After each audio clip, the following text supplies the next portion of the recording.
कटिहार में 17 साल पहले खरीदी गई जमीन से 40 परिवारों को बेदखल कर दिया गया।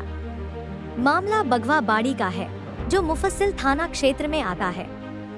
पुराने जमीन मालिक के परिवार में आपसी विवाद के चलते यह स्थिति बनी। खरीदारों को पता चला कि अब यह जमीन उनके नाम पर नहीं है। इसके बाद नाराज लोगों ने हंगामा किया। सभी खरीदार वार्ड संख्या 10 ललियाही निवासी रेलवे कर्मी स्वर्गीय अवध किशोर चौधरी के घर पहुंचे और विरोध जताने लगे। बताया गया कि 2006 से 2008 के बीच अवध किशोर चौधरी ने बगवा बाड़ी की 2 बीघा जमीन बेची थी।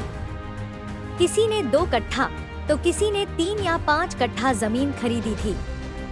खरीदारों ने इस जमीन पर कब्जा कर रखा था। कई ने बाउंड्री वॉल बनवाई थी। कुछ ने मिट्टी भराई कराकर निर्माण कार्य भी शुरू कर दिया था।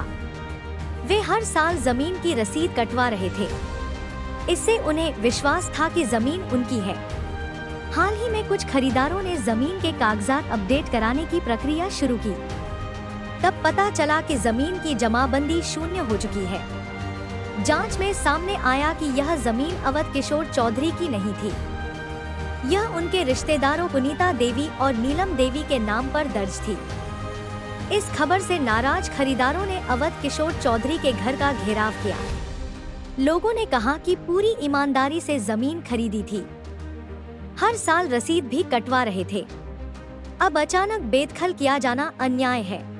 मामला जमीन का मेरा नाम प्रभात केसरी हुआ। हम चूंकि निजी निवास हमारा कुर्सेला हुआ। हमारे बाबूजी 2007 में यहाँ पर बगवा बाड़ी वार्ड नंबर 16 में 5 कट्ठा जमीन खरीदे हैं अवध किशोर चौधरी से। आज अवध किशोर चौधरी नहीं रहे, उनके वारिस हैं। तो वो जमीन 2021 में हमारा सारा जमीन का मिट्टी वगैरह सब तोड़ के लेके चला गया। म्यूटेशन टूट गया। जब ऑनलाइन हम रसीद कटाते थे 2024 तक, उसके बाद अब जीरो दिखा रहा है। म्यूटेशन मतलब कि रकबा जीरो दिखा रहा है।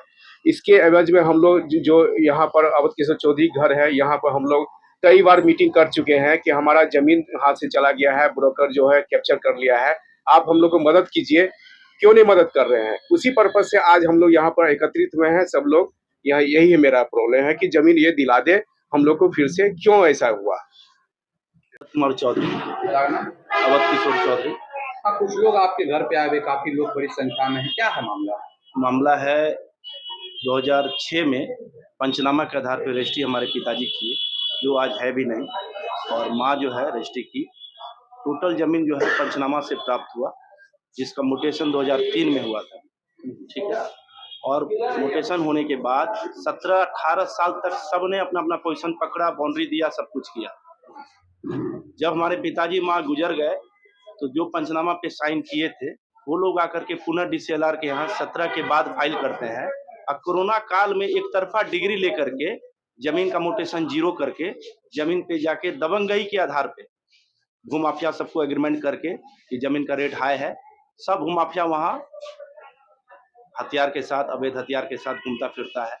सबको बोलता है कि कोई आएगा तो काट के गाड़ देंगे, यह करेंगे।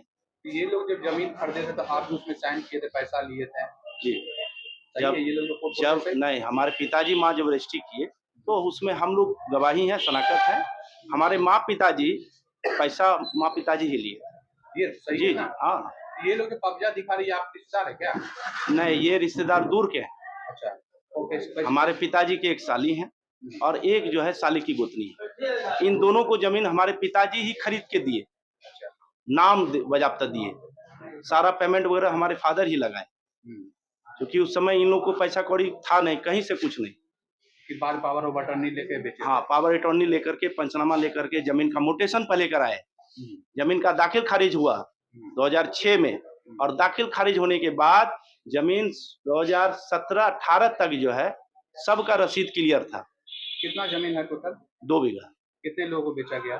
40, अप्रोक्स 40 लगभग। अब इतने लोग जो भटक रहे हैं, इसके लिए क्या करेंगे? इनके लिए हम फाइल कर रहे हैं, म्यूटेशन अपना फाइल करेंगे, क्योंकि हमारे बड़े भैया जो एक्सपायर कर गए, इनका जो है पूर्व में केवाला हमारी माँ के नाम से है। ये टोटल जमीन का केवाला जो है 1965 की है, जो हमें इधर रिसेंट पता चला, और हम जो है कल परसों में जाके केवाला अप्लाई करके निकालेंगे, और म्यूटेशन फाइल करते हुए डीसीएलआर के यहाँ से उन लोग का नोटिस करते हुए हम अपना रसीद प्राप्त करेंगे।